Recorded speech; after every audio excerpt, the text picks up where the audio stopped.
abra aí a sua Bíblia, ou ligue o seu tablet ou o seu celular e acesse a sua Bíblia e vamos ler juntos o que está escrito em Gênesis, no capítulo 32 e nos versos de 26 em diante, tá bom?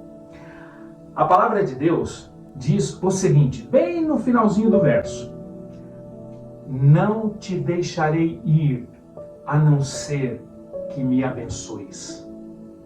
Jacó enganou seu pai Isaque e roubou a bênção da primogenitura do seu irmão Esaú. Com medo do seu irmão, ele fugiu e foi viver bem longe de sua terra, na casa de um tio chamado Labão. Ali, Jacó passou a trabalhar para o seu tio e se apaixonou por Raquel, a filha mais nova de Labão. Jacó trabalhou 7 anos para se casar com Raquel. Mas quando os 7 anos terminaram, Labão deu Lia, a filha mais velha, a Jacó no lugar de Raquel.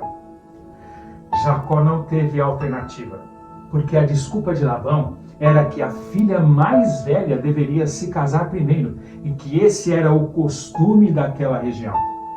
Então, Jacó trabalhou mais 7 anos para se casar com Raquel, porque ele a amava. Nesses 14 anos de trabalho, Jacó foi muito abençoado por Deus, que deu a ele muitos servos e muitas servas, e um incontável rebanho de animais, e muito ouro e muita prata. Num determinado dia, Jacó, conversando com suas esposas, disse que ele havia decidido partir da terra de seu tio Labão e voltar para a sua terra natal, a terra de seus pais. Com muitos pensamentos e pressentimentos, Jacó refez todo o caminho de volta pela qual ele passou como fugitivo. Depois desse longo tempo exilado, o seu pecado por ter enganado seu pai estava ainda diante dele.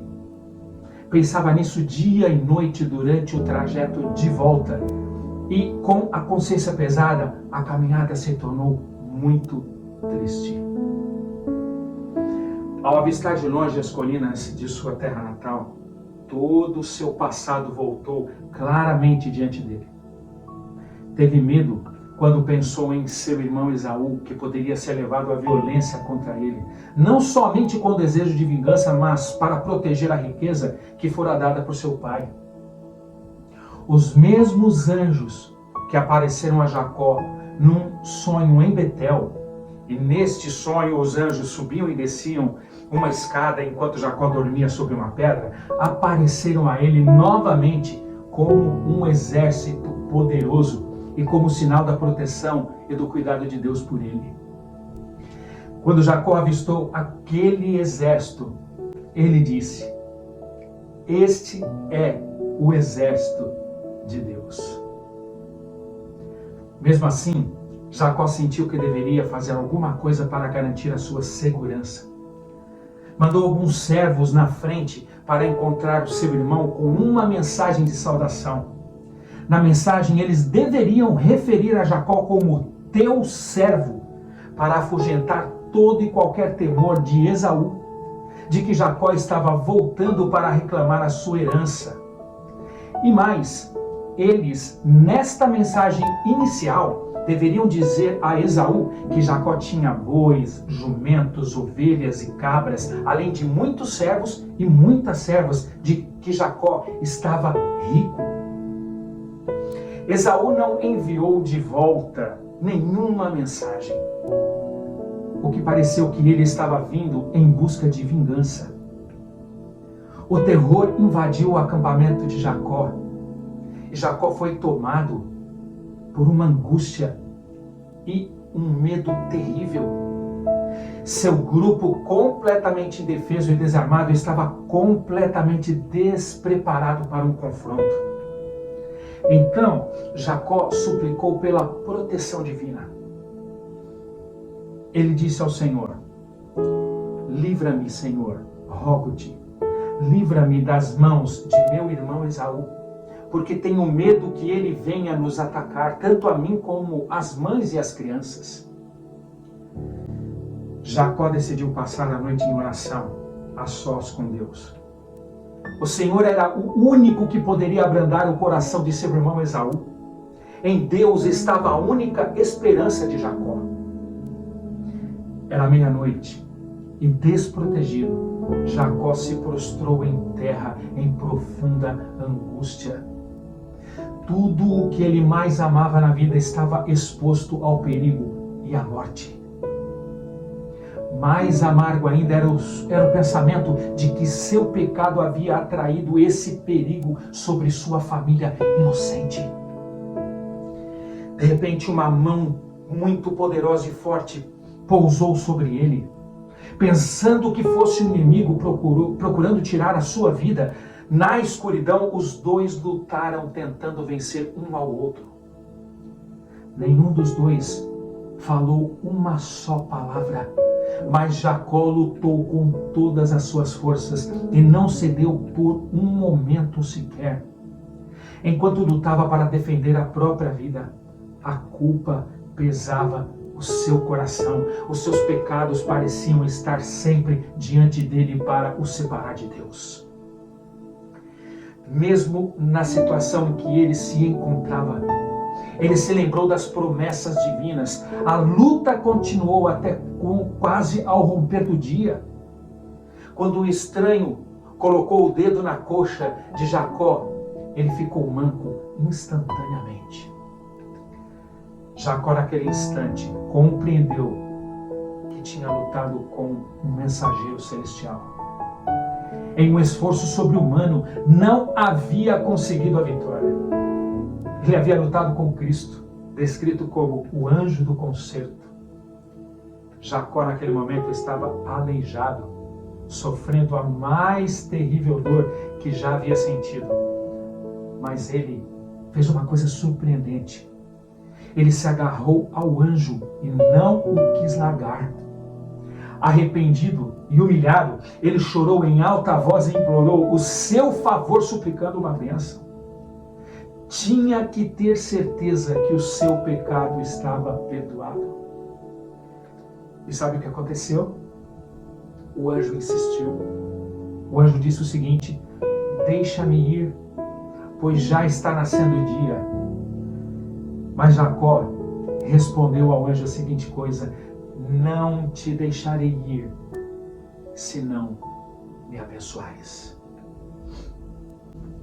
Jacó tinha a confiança daquele que confessa a própria indignidade e ainda crê na fidelidade de um Deus que mantém sua palavra como prova de que o seu pecado havia sido perdoado. O anjo disse: não será mais Jacó o seu nome, mas sim Israel, porque você lutou com Deus e com os homens e venceu. Que história maravilhosa! O momento de crise na vida de Jacó havia passado. A dúvida e o remorso já não existiam mais. Jacó sentia paz por estar reconciliado com Deus. Enquanto Jacó lutava com Deus, para vocês terem uma ideia, outro mensageiro celeste foi enviado a Esaú e seu irmão em sonho. E nesse sonho, Esaú viu todo o sofrimento e angústia que o seu irmão havia passado por causa do seu pecado, o exílio.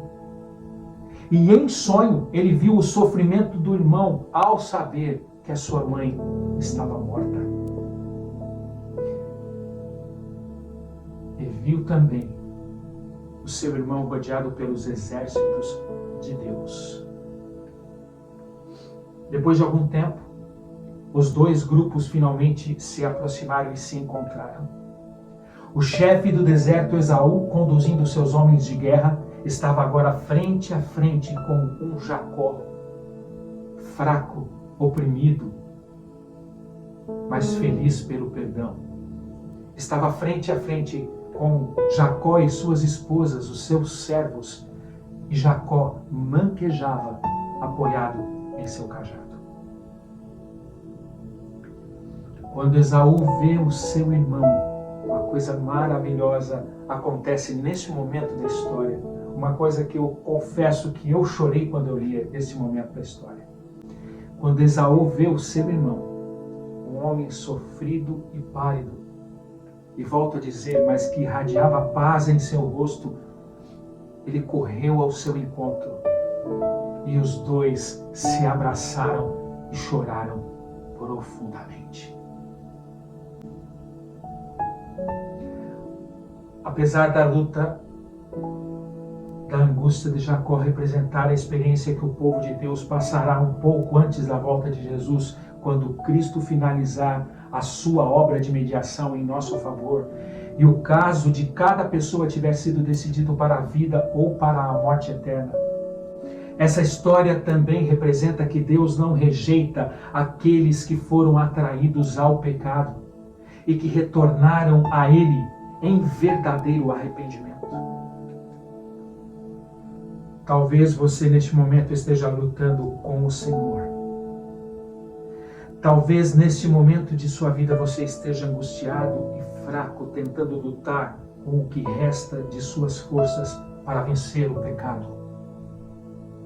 Talvez você esteja quase desistindo de lutar porque você não vê mais alternativa.